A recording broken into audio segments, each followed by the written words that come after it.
Hello and welcome back to the deep dive. Today we are stripping away the philosophy, the big what ifs, and we're opening the pages of a manual. A user's manual. Exactly. A manual that claims to offer a technical roadmap to a completely different reality. We're looking at Amazing Journeys Out of the Body by Abhishek Agarwal.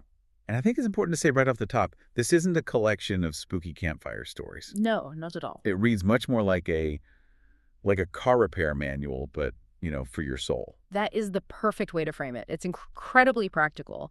The author, Agarwal, he isn't really trying to convince you that astral projection is real. No, he sort of assumes you're already curious. Right. He assumes you already have a hunch. There's something more to consciousness. Yeah. He's here to show you the mechanics, how to unlatch the door, how to step through, and crucially, what to do once you're on the other side. Which is such a relief, honestly. We so often get bogged down in is this scientifically provable debate?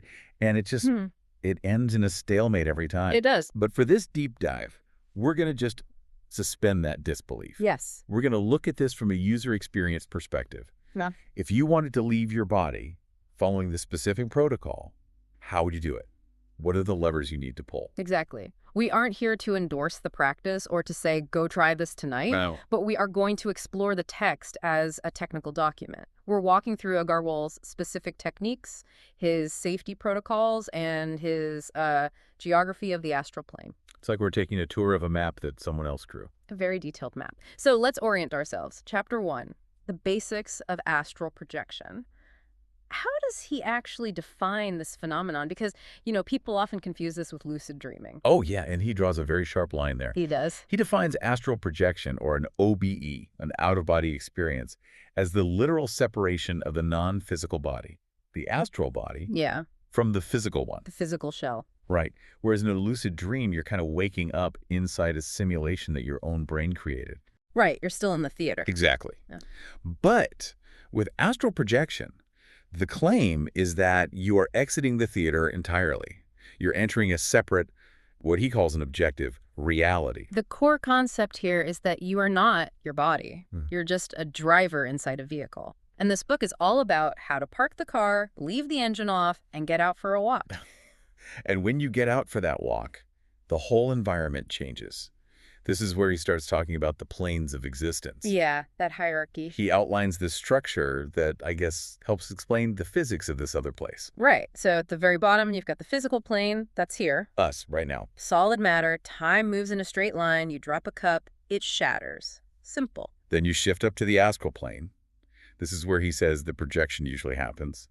It's described as fluid, emotional, responsive. But he goes a step further. He does. He describes the mental plane. Yeah. And this is where the description gets really, really trippy. The mental plane seems to operate on what he calls instant manifestation. Yeah, that's wild. So in the astral plane, things are fluid, but in the mental plane, your thoughts become objects instantly. There's no delay. None.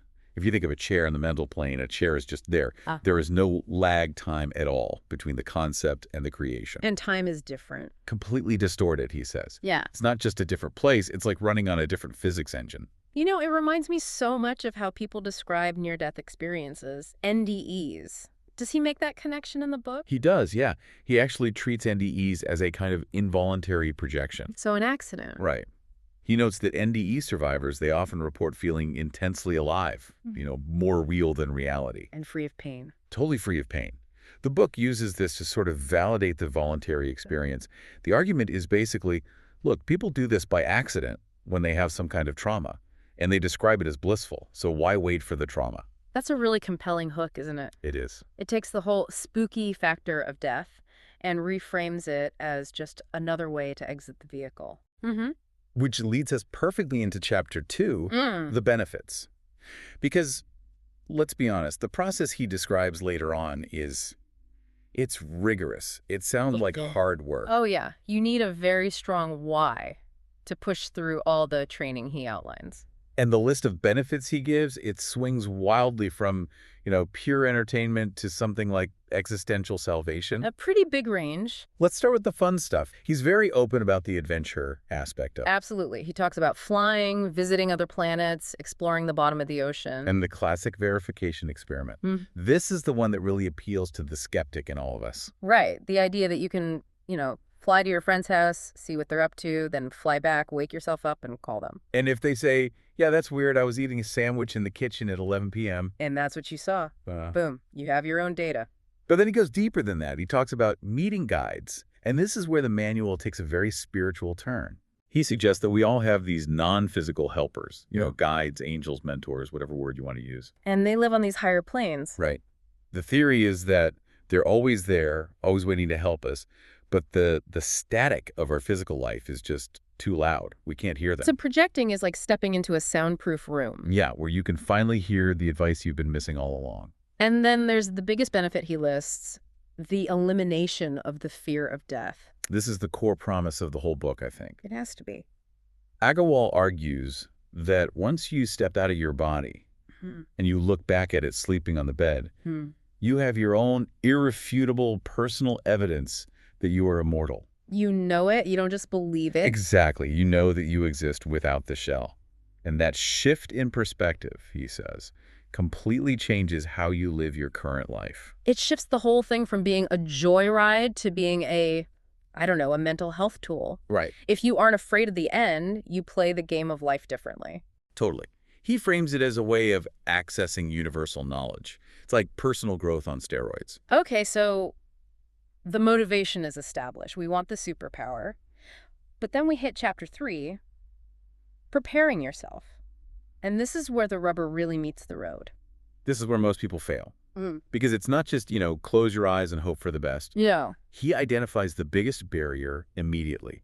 And it isn't a lack of skill or technique. It's fear. It's fear. The fear of the unknown. We're biologically wired to stay in the body. It's safe in here. Of course. So your subconscious mind treats leaving the body basically the same way it treats dying. So even if your conscious mind is all in and wants to project, your subconscious could just be hitting the brakes the whole time, sabotaging you. Right. So how do you get around that survival instinct? He introduces a specific technique for this. He calls it the protective bubble. It's a visualization exercise, but it really acts as a kind of psychological hack. It does. You visualize a bright white light or a bubble of energy surrounding your physical body. And you have to program it. You program this bubble with the specific thought that nothing negative can penetrate it. It's basically a placebo, but a necessary one. It's how you convince your subconscious that it's safe to, leave the door unlocked for a while. And then he lists the actual requirements for anyone attempting this: desire, belief, and practice. And he's very, very strict about the workflow. The 3 pillars? Every single attempt has to follow this structure. 1, physical relaxation. 2, silencing the mind. 3, the projection technique itself. And it's number 2 that it stops most modern people in their tracks. Silencing the mind. Yeah. He calls the chattering monkey. I think we all know that monkey very well. Oh, yeah. We're constantly narrating our own lives. Did I lock the door? What am I going to have for dinner? Ugh, I shouldn't have said that in the meeting. All that internal noise. And Agarwal says you have to turn that off. You cannot project if your brain is engaged in all that terrestrial static. You need absolute internal silence. So it sounds like meditation is almost a prerequisite, even if he doesn't use that exact word. It seems like it. You have to be able to command that monkey to just sit down and be quiet for a bit. And only when the monkey is finally quiet can you move on to chapter 4, the projection techniques. The how-to section. Yes, the real nuts and bolts. I was surprised by how physical these techniques feel, even though they're purely mental actions. That's a really crucial distinction, isn't it? He emphasizes that they're visualization triggers, but they rely on tactile memory. Take the rope technique. This is probably the most famous method in astral projection circles. Right. You visualize a rope hanging down from your ceiling.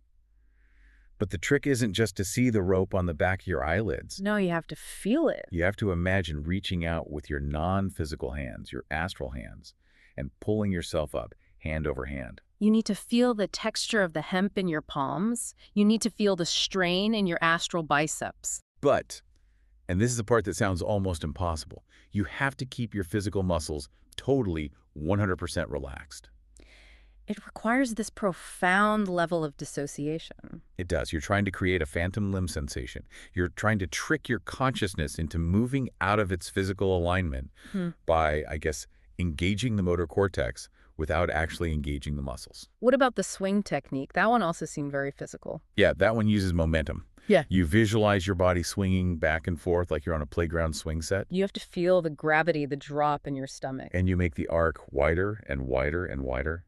The idea is that the centrifugal force of that visualization eventually launches the astral body right out of the physical one. It's clever. It's using our ingrained understanding of physics against the body's instinct to stay put. Then there's the rolling technique. Which sounds simple. You just imagine rolling over in bed, rolling right out.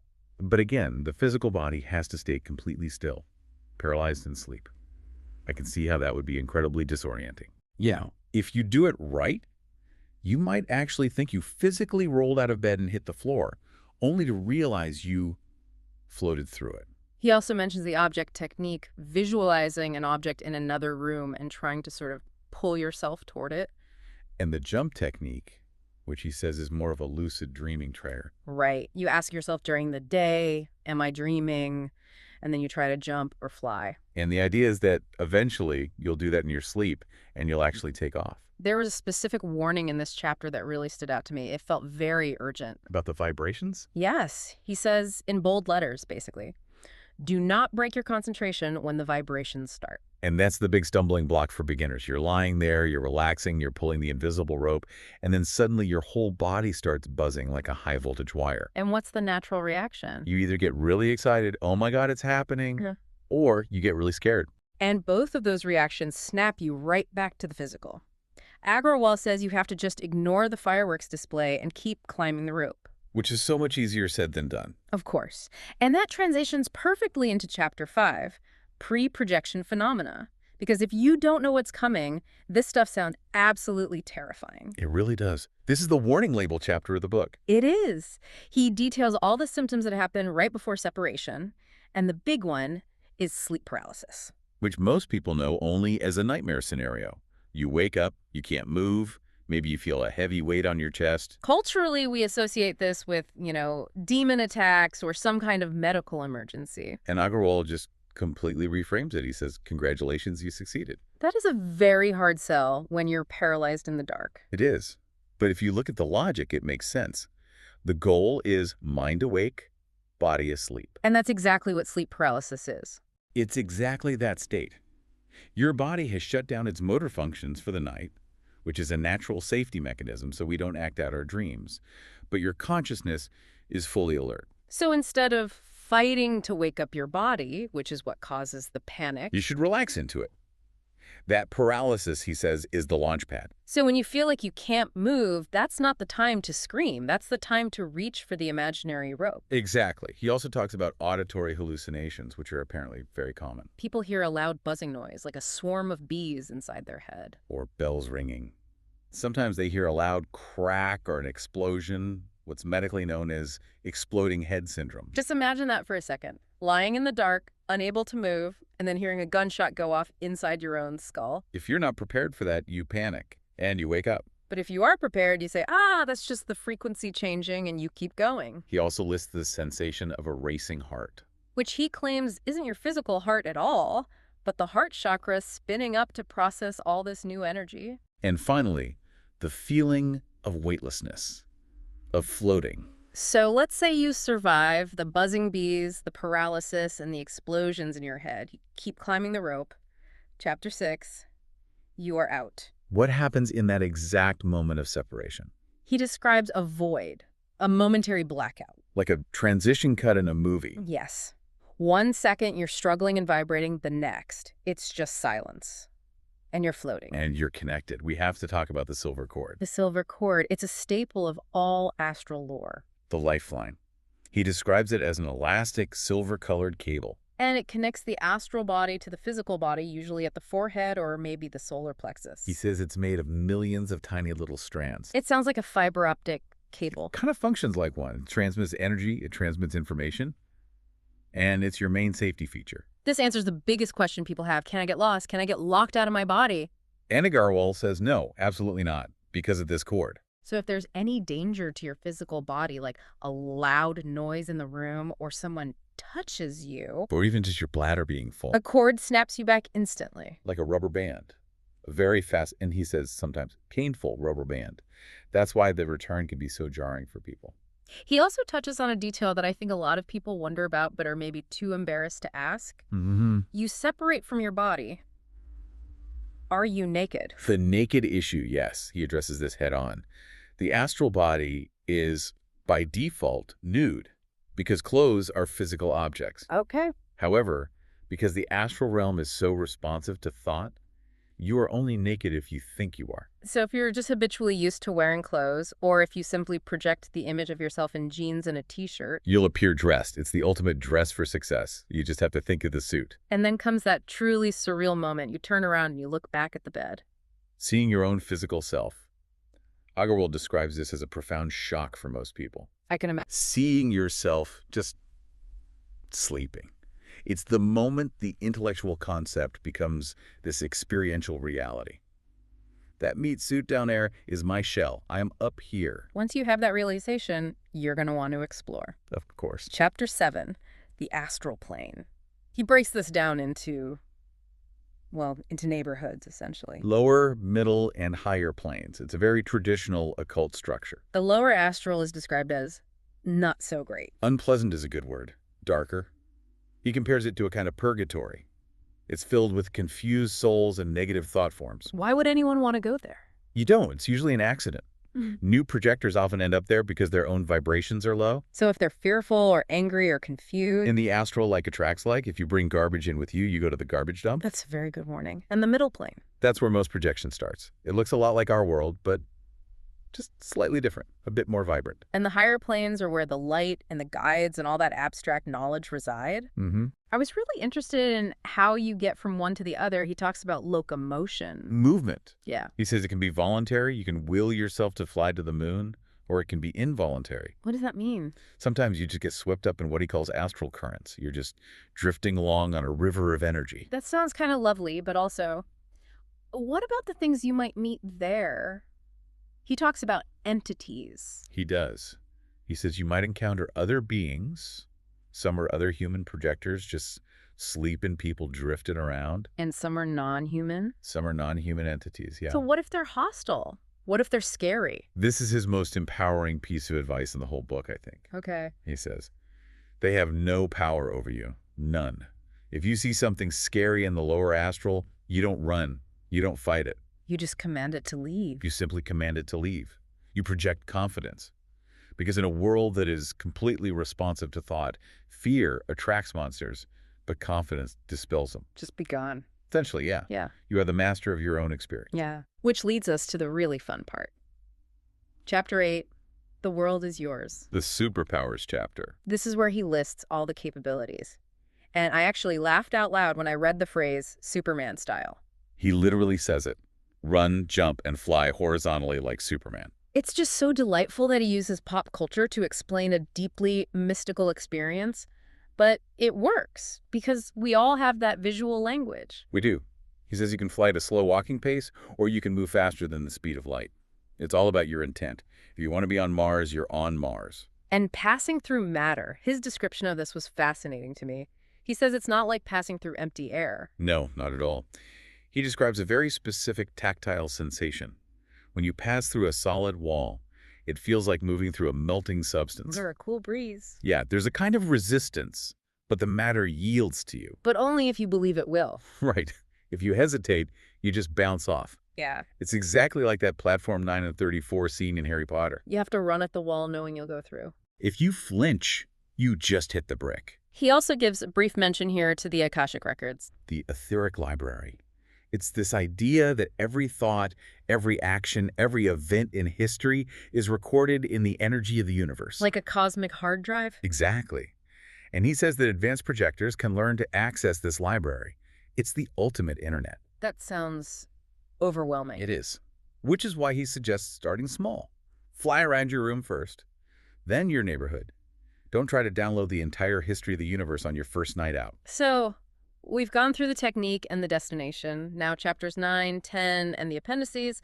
This whole section felt like the troubleshooting part of the manual. It really is. He shares some real-life accounts from other projectors, specifically mentioning a guy named Jonas Ridgway. Ridgway's story had that incredible detail about the metallic click. Yes.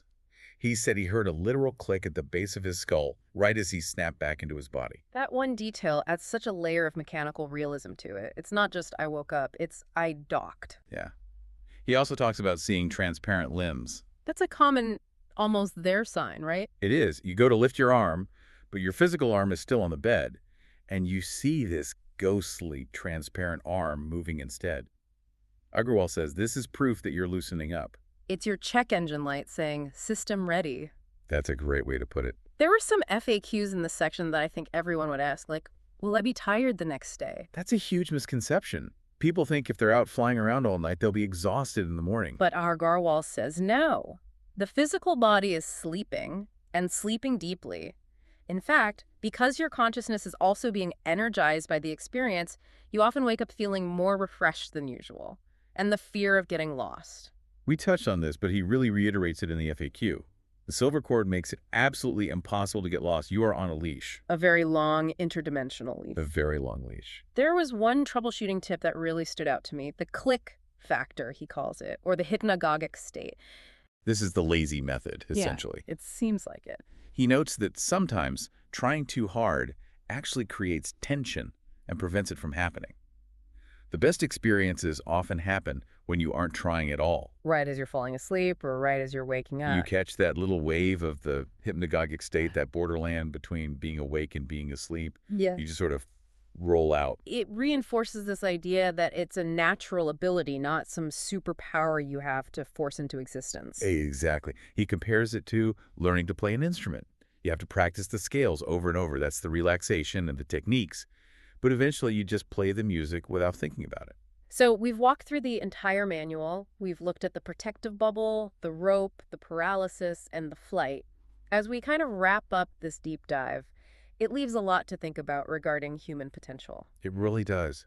And I think the author's final message in the conclusion is probably the most important part of the entire book. Which is? He says, don't just believe this book. Right. He doesn't want followers. He wants experimenters. The value isn't in reading about astral projection. He says the value is in doing it.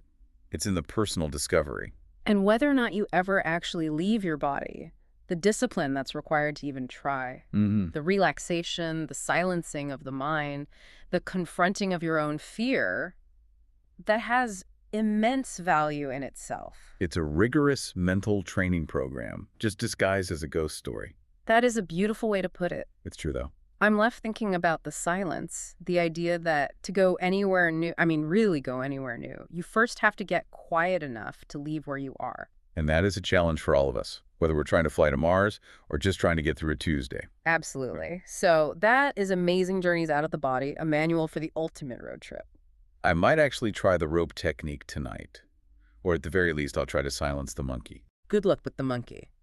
And to everyone listening, thank you for joining us on this deep dive. Stay curious, stay grounded, and we will see you in the next reality, or just the next deep dive. Take care, everyone.